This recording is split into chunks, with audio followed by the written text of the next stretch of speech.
Apostle Paul says that though we walk in the flesh, we do not war according to the flesh.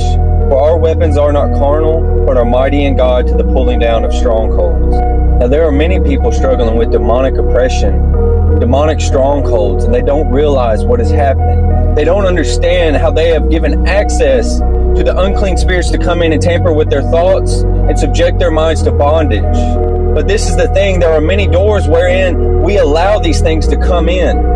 Things that we see, things that we hear, thoughts that we think and do not cast down and take captive to the obedience of Christ will invite and come into agreement with unclean spirits to come in and wreak havoc in your life. Now, I am not saying that everything is a demon. In fact, I am saying that sometimes it's not a demon that needs to be cast out, but a thought that needs to be cast down. Sometimes it is not an unclean spirit that needs to be addressed, but rather a behavior that needs to be confronted.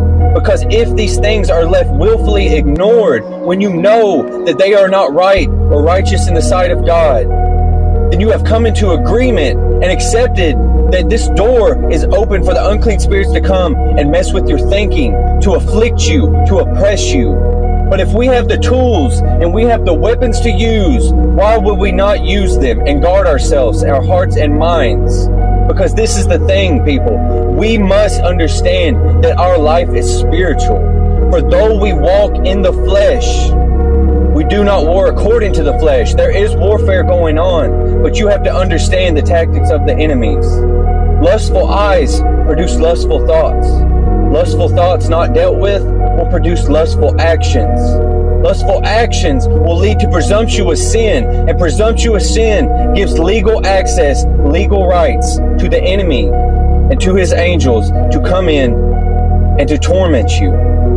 So what kind of access are you giving to the enemy? What kind of legal rights are you giving to him so that he can influence you, so that he can terrorize you and plant seeds in your mind to create strongholds in your spirit to keep you bound? Because you can be free in Christ to the salvation of your soul and yet be bound in chains in certain areas of your life.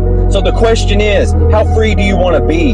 Because the will of God for you is to be free in every area and not to be bound or subjected to the powers of darkness and the principalities, but to be free from all these things and have dominion over them things and over your thinking.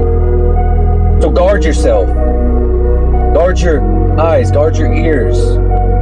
Be careful how you walk and examine yourselves and use the weapons that God has given you in the Spirit